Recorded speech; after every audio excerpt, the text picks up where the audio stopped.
నమస్తే. మనం 2026 సంవత్సరానికి సంబంధించి రాశి ఫలాలు ఎలా ఉన్నాయో తెలుసుకుందాం.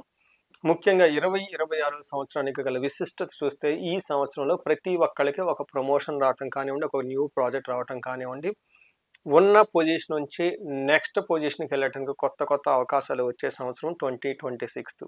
ఇలాంటి సమయంలో కర్కాటక రాశి వాళ్ళకి ఎలా ఉందో చూద్దాం. ఫస్ట్ కర్కాటక రాశిలో ఉన్న నక్షత్రాలు చూస్తే పునర్వసు 4వ పాదం, పుష్యమి 1, 2, 3, 4 పాదాలు, ఆశ్లేష 1, 2, 3, 4 పాదాలంతా మనకి కర్కాటక రాశిలో ఉంటారు. పేరు బలం ప్రకారం చూసుకుంటే వీళ్ళకి హీ, హూ, హే, హో, డా, డి, డు, డే, డో అన్న అక్షరాలంతా మనకి కర్కాటక రాశిలో ఉంటాయి. మనం ప్లానెట్ యొక్క పొజిషన్ కనుక చూసుకుంటే ఈ ప్లానెట్స్ శని, గురు, రాహుకేతుల యొక్క సంచలనం మనకు చూసుకుంటే ఇందులో మారుతున్న ఏకైక గ్రహం ఏంటంటే ఈ సంవత్సరంలో గురు గ్రహం. అయితే గురు గ్రహం మారిన తర్వాత మారక ముందు అన్నట్లు ఉంటుంది వీళ్ళకి హోల్ థింగ్. వీళ్ళకి డిసెంబర్ 2లో గురువు మారుతున్నారు. మనకి లఘు గోచారం, సూక్ష్మ గోచారం ప్రకారం ఎలా ఉంటుందో చూద్దాం. ఫస్ట్ 6 మంత్స్ చూసుకుంటే వీళ్ళకి ధర్మ ప్రాణి నాశనం, నానా దుఃఖం, పీడనం, నైవస్వం అని చెప్తారు. అంటే ఈ టైంలో కొన్ని విషయాల్లో అనుకూలంగాను, కొన్ని విషయాల్లో ప్రతికూలంగా ఉండే అవకాశం ఎక్కువగా ఉంటుంది. కొన్ని విషయాల్లో కవి ఖుషి, కవి గమ్ లాగా కొన్నిసార్లు సుఖంగా, కొన్నిసార్లు కష్టంగా ఉండే అవకాశం ఎక్కువగా ఉంటుంది. మిక్స్డ్‌గా ఉంటుంది హోల్ ఏరియాలకి. అంటే పెద్దగా బాగుండదని చెప్పలేము. అలా అని బాగా స్మూత్‌గా వెళ్తుందని కూడా చెప్పలేము. కొంచెం మిక్స్డ్‌గా ఉండే టైం ఈ 2026. అదేంటో మనం డీటెయిల్‌గా గనుక చూసుకుంటే 9th హౌస్‌లో శని ఉండటం వల్ల వీళ్ళకి ఏమవుతుందంటే కొన్ని విషయాల్లో అనుకూలంగా, కొన్ని విషయాల్లో ప్రతికూలంగా అప్స్ అండ్ డౌన్స్ ఉంటుంది. గురువు వీళ్ళకి 12వ స్థానంలో నుంచి ఫస్ట్ ఇంట్లోకి రావడంతో ఈ టైంలో వీళ్ళకి ప్రొఫెషనల్ మ్యాటర్స్లోను లేదంటే ఇండివిజువల్ లైఫ్లో గ్రోత్ రాకుండా కొంచెం అబ్స్టికల్స్, బ్లాకేజెస్ ఉండే అవకాశం ఎక్కువ ఉంటుంది. రాహు 8వ ఇంట్లో ఉండటంతో వీళ్ళకి రీసెర్చ్ ఓరియంటెడ్ ప్రాజెక్ట్స్ చక్కగా చేస్తారు. కానీ హార్డ్ వర్క్ టూ మచ్ చేయాల్సి ఉంటుంది. శారీరకంగా హెల్త్ ప్రాబ్లమ్స్ ఉండే అవకాశం ఉంటుంది. వీళ్ళకి కేతు 2వ స్థానంలో ఉండటంతో ధనానికి ఇబ్బందులు పడే అవకాశం చాలా ఎక్కువ ఉంటుంది. సో ఒక రకంగా చూసుకుంటే కొంచెం మిక్స్డ్‌గా ఉండి ఇబ్బంది పెట్టే పరిస్థితులు ఎక్కువగా కనిపిస్తున్నాయి ఈ రాశి వాళ్ళకి.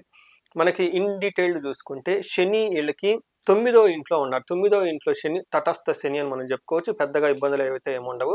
కానీ మనకి ఎలా ఉంటుందంటే శోకం, రోగం, మహా దుఃఖం, ఖచిత్ సుఖం, ఖచిత్ నష్టం, స్వధారాసుతే క్లేశం, నవమ స్థితే శని భవేత్ అంటారు. అంటే 9వ ఇంట్లో కనుక శని ఉంటే ఏమవుతుందంటే వీళ్ళకి దుఃఖపూరితంగా ఉంటుంది కొన్ని విషయాల్లో. అలానే కొన్నిసార్లు అప్స్ అండ్ డౌన్స్‌ని ఎక్కువగా ఫేస్ చేస్తూ ఉంటారు. సొంత భార్య, బిడ్డలతోటి గొడవలు పడాల్సిన పరిస్థితులు ఎక్కువ ఉంటాయి. అయితే ఇవి కూడాను కొంచెం న్యూట్రల్‌గా, తటస్థంగా చిన్న చిన్న మోతాదులో ఉండే విధంగా ఉన్నాయి. కానీ పెద్దగా ఇబ్బంది పెట్టే పరిస్థితి అయితే శనికి లేదు. శని వీళ్ళకి అష్టమ శని నుంచి బయటకు రావడంతోటి న్యూట్రల్‌గా ఉండే అవకాశాలు చాలా ఎక్కువగా ఉంది. నెక్స్ట్ వీళ్ళకి గురువుని చూసుకుంటే గురువు 12వ స్థానంలో నుండి ఫస్ట్ హౌస్‌కి వస్తున్నారు. 12th హౌస్‌లో ఇక్కడ గురువు ఉండటంతో మనకి సంస్కృతంలో ఏం చెప్తారంటే శుభమూలో వ్యయ క్షయవయ ప్రాణి విక్రయ దోషణం స్థాన భ్రష్టం చ దారిద్ర్యం ద్వాదశ స్థానకే గురువు అంటారు. అంటే 12వ ఇంట్లో ఉంటే విపరీతంగా ఖర్చులు అవుతూ ఉంటాయి. అంటే శుభమూలాలు, శుభకార్యాలు జరుగుతుంటాయి. పెళ్ళి అవ్వటం కానివ్వండి, ఇల్లు కట్టడం కానివ్వండి, ఇలా ఒక శుభకార్యం జరిగి ఆ శుభకార్యం ద్వారా అప్పులయ్యే అవకాశం ఎక్కువగా ఉంటుంది. దీంతో పాటు వీళ్ళు ఏదైనా ఒక ప్రాపర్టీని కానివ్వండి, వీళ్ళకి బాగా యూజ్ అయ్యే ఒక దాన్ని వాళ్ళ కొన్ని వస్తువులు కానివ్వండి, వాటిని అమ్మేసుకుంటారు ఈ అప్పులు తీర్చడానికి. తద్వారా దూషించబడతారు. బాగా ఉపయోగపడే వాటిని, లేదంటే బాగా ఉన్న బిజినెస్‌ని, లేదంటే బాగా పాలిస్తున్న గుడ్లని ఎందుకు అమ్ముతున్నారు అని క్వెషన్ చేసే అవకాశం ఉంటుంది. అంతేకాకుండా స్థాన భ్రష్టత్వం, మీరున్న జాబ్ కానివ్వండి వాటిలో కొంచెం సరైన రికగ్నిషన్ రాకుండా ఇబ్బంది పడే అవకాశం ఎక్కువగా ఉంటుంది ఈ రాశి వాళ్ళకి. అయితే జూన్ 2న మీ జన్మ రాశిలోకి గురువు మారుతూ ఉండటంతో మనకి సంస్కృతిలో ఏం చెప్తుంటే రాజకోపో యశో హాని ఉద్యోగస్య విరోధకం బుద్ధి భ్రంశం యశో భాగ్య హాని అని చెప్తారు. అంటే ఈ టైంలో కీర్తి ప్రతిష్టలకి భంగం కలుగుతుంది. సౌభాగ్యానికి లక్కుకి దూరంగా ఉంటారు. మైండ్ అనేది సరిగ్గా పనిచేయకుండా రాంగ్ డెసిషన్లు చేసుకునే అవకాశం ఎక్కువగా ఉంటుంది. ఉద్యోగంలో వీళ్ళకి విరోధం, ఆటంకాలు కలిగే అవకాశం ఉంటుంది. గవర్నమెంట్ అఫీషియల్స్ నుంచి ఇబ్బంది పడే అవకాశం ఉంటుంది. మనకి పురాణాలలో చూసుకుంటే శ్రీరామచంద్రమూర్తికి వాళ్ళ జన్మ నక్షత్రం, వాళ్ళ జన్మ రాశిలో గురువు ఉన్నప్పుడు ఆయన రాజ్య పట్టాభిషేకానికి చేసుకోకుండా రాజ్యాన్ని వదిలిపెట్టేసి అడవులకు వెళ్తారని చెప్తూ ఉంటారనమాట. సో ఈ రాశి వాళ్ళకు కూడాను జూన్ తర్వాత సొంత రాశిలోకి, కర్కాటక రాశిలోకి, ఈ రాశి కూడా శ్రీరామచంద్రమూర్తి రాశి, ఈ రాశిలోకి జన్మ రాశిలోకి గురువు రావడంతో స్థాన చలనమయ్యే అవకాశం ఎక్కువగా ఉంటుంది. ఉన్న పొజిషన్ నుంచి దూరంగా వెళ్ళే అవకాశం ఉంటుంది. నాకు తెలిసిన ఒక క్లయింట్ అప్పటిదాకా చక్కగా ఇక్కడ ఉద్యోగం చేసుకుంటూ ఉన్నారు. వాళ్ళకి ఎప్పుడైతే జన్మరాశిలో గురువు రావటంతోటి వాళ్ళు ఎంఎస్ చేద్దామన్న ఉద్దేశంతోటి ఆ జాబ్‌ని వదిలేసి ప్రిపరేషన్ చేసుకొని యూఎస్ వెళ్ళిపోయారు. అక్కడ మరలా వాళ్ళు కొంతకాలం చదువుకొని ఆ తర్వాత జాబ్స్ ఇలా ఉన్న ప్లేస్‌కి దూరంగా ఉంటూ, అక్కడ ఇబ్బందులు పడుతూ, చదువు ముగించుకొని, అక్కడ వీసా రాక ఈ స్ట్రగుల్స్‌తో అక్కడ లైఫ్ అంతా లీడ్ చేస్తూ ఉన్నారు. సో, ఈ ప్రకారంగా ఉన్న పొజిషన్ నుంచి చక్కగా ఉన్న పొజిషన్ నుంచి కొంచెం రిస్క్‌తో కూడిన పొజిషన్‌కి దూర ప్రాంతానికెళ్ళే అవకాశం ఈ రాశి వాళ్ళకి ఎక్కువుంటుంది. నెక్స్ట్ ఈ రాశి వాళ్ళకి అష్టమంలో రాహు ఉండటంతో ఇది అంత మంచిది కాదు అని చెప్తారు. మనకి రాజా కురోపో ప్రయాణం ఈ టైంలో ప్రయాణాలు గనుక ఎక్కువ చేస్తూ ఉంటే గవర్నమెంట్ అఫీషియల్స్ నుంచి కోపం వచ్చే అవకాశం ఎక్కువగా ఉంటుంది. చతుష్పాద ముగద్భయం అని చెప్తారు. అంటే ఈ రోజుల్లో మనకి అవి లేవండి. పూర్వకాలంలో గుర్రాలు, పులులు, ఎలుగుబంట్లు ఇలాంటి వాటి నుంచి ప్రమాదాలు ఉంటాయి అని చెప్తుంటారు. బట్ ఈ టైంలో మనం కనుక చూసుకుంటే కార్ల వల్ల, బంగ్లాల వల్ల, లేదంటే ఇంటర్నెట్ల ద్వారా, టెక్నాలజీ రిలేటెడ్ ద్వారా వీళ్ళకి కొంచెం భయం కలిపే పరిస్థితులు ఎక్కువగా ఉంటాయని మనం గమనించుకోవాలి. హెల్త్ విషయం కూడా కొంచెం అంతంత మాత్రం ఉంటుంది. అదేవిధంగా వీళ్ళకి 2వ స్థానంలో కేతు ఉండటంతో ధనానికి సంబంధించిన విషయాల్లో మీ యొక్క ఇంట్రెస్ట్ ఆర్ ఇంటెన్షన్ లేకుండా ఆటోమేటిక్ ధనం ఖర్చయిపోయే అవకాశం చాలా ఎక్కువగా ఉంటుంది. సో, ఈ ప్రకారంగా గ్రహాలు బట్టి చూస్తే వీళ్ళకి మిక్స్డ్‌గా ఉండి కొంచెం అప్స్ అండ్ డౌన్స్ ఎక్కువగా కనిపిస్తుంది ఈ సంవత్సరంలో. నెక్స్ట్ మనం నక్షత్రం ప్రకారం చూసుకుంటే ఆరుద్ర, పునర్వసు, పుష్యమి, ఆశ్లేష నక్షత్రాలు ఇందులో ఉంటాయి. ఇందులో వీళ్ళకి పునర్వసు నక్షత్రం వాళ్ళకి కొంచెం ఇబ్బంది పెట్టే అవకాశం చాలా ఎక్కువగా ఉంటుంది. వీళ్ళకి ప్రమోషన్స్ వచ్చే అవకాశం ఎక్కువగా ఉంటుంది. ఫారిన్‌లో ఉండటం, ట్రాన్స్‌ఫర్ అయ్యే అవకాశాలు ఎక్కువగా ఉంటుంది. ధన నష్టం ఎక్కువగా ఉంటుంది.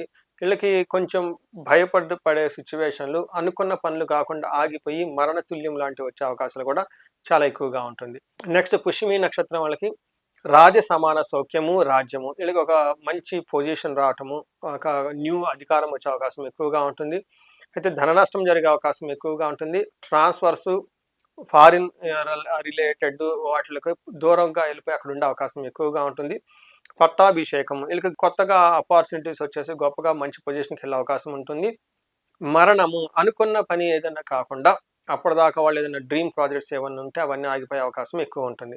నెక్స్ట్ ఆశ్లేష నక్షత్రం చూసుకుంటే వీళ్ళకి రాజసమాన సౌఖ్యము, రాజ్యము, ప్రమోషన్స్ ఇవన్నీ వస్తూనే ధన వృద్ధి ఉంటుంది సెకండ్ హాఫ్లో. ఫస్ట్ హాఫ్లో ధన నష్టం జరిగే అవకాశం ఎక్కువగా ఉంటుంది. వీళ్ళకి పట్టాభిషేకం, ఒక ప్రమోషన్స్ వచ్చేసి ఒక మంచి పొజిషన్స్ వెళ్ళే అవకాశం కూడా ఉంటుంది. అలానే ఈ నక్షత్రం వాళ్ళకి ఫారిన్ రిలేటెడ్ విషయాలు చాలా కలిసి వస్తాయి. ఉన్న పొజిషన్ నుంచి దూరంగా వెళ్ళిపోయి అక్కడ ఉండే అవకాశం చాలా ఎక్కువగా ఉంటుంది. ఇది కూడా శని వల్ల జరిగే ఉంటుంది. శని వల్ల ఇలాంటి పరిస్థితి వచ్చే అవకాశం ఉంటుంది. సో, ఈ నక్షత్రం వాళ్ళకి, ఈ రాశి వాళ్ళకి కొంచెం ఎక్కువగా పరిహారాలు చేసుకోవడం చాలా అవసరం. వీళ్ళకి శనికి సంపూర్ణ శాంతి పూజలు, గురువుకి సంపూర్ణ శాంతి పూజలు, అలానే రాహుకేతులు కూడా సంపూర్ణ శాంతి పూజలు చేయించుకోవడం చాలా చాలా అవసరం. వీళ్ళు ఎక్కువగా కుంభకోణంలో నవగ్రహ టెంపుల్స్ చేయడం చాలా ముఖ్యం. ఎందుకంటే 4 గ్రహాలు ఏది అనుకూలంగా లేదు కాబట్టి మిక్స్డ్ రిజల్ట్ ఉన్నాయి కాబట్టి నవగ్రహ టెంపుల్స్ జరగడం చాలా ముఖ్యం. అంతేకాకుండా ఈ రాశి వాళ్ళు ఎవరికైనా కనుక విశేషంగా ధనం రావాలంటే స్వర్ణలక్ష్మి విశేష హోమం చేయించుకోవటం, తర్వాత వాళ్ళకున్న సమస్యను బట్టి పరిష్కారంగా తగు పాశుపత అభిషేకాలు చేయించుకోవటం, హోమాలు చేయించుకోవడం చాలా ఇంపార్టెంట్. ఎవరికైనా బిజినెస్లో కనుక సరిగా గ్రోత్ లేకుండా ఆగిపోయి ఉంటే మన్యు పాశుపత అభిషేకము, ఫారిన్ వెళ్ళాలనుకున్న వాళ్ళకి రాహు మన్యు కలిపి విశేషంగా హోమం చేయించుకోవటం, శత్రు బాధలు ఎక్కువగా ఉంటే వీళ్ళకి చండీ హోమం, చండీ పారాయణం లాంటివి చేయించుకుంటూ ఉండటం. వీటితో పాటు హెల్త్ కాంప్లికేషన్స్ ఎవరికన్నా ఫేస్ చేస్తుంటే వీళ్ళకి మహామృత్యుంజయ హోమం, ఇలా వాళ్ళకున్న సమస్య ఎలాంటిదైనా సరే ఇండివిజువల్గా జాతకం చూస్తే ఇంకా క్లారిటీ వస్తుంది. ఎక్కడైనా లైఫ్లో మీరు స్ట్రక్ అయిపోయాము అనుకున్నంత సరిగా లేనప్పుడు ఒకసారి కన్సల్టేషన్ తీసుకుని తగు పరిహారాలు చేయించుకుంటే లైఫ్ అనేది మీకు చాలా ముందుకెళ్ళే అవకాశం ఎక్కువగా ఉంటుంది. ఈ రాశి వాళ్ళకి అష్టైశ్వర్యాలు కలగాలని, భోగభాగ్యాలు కలగాలని, న్యూ ఇయర్లో వీళ్ళకి నిజంగా లైఫ్లో ఒక 10 ముందుకెళ్ళాలని చెప్పేసి నేను మనస్ఫూర్తిగా కోరుకుంటున్నాను. నమస్తే.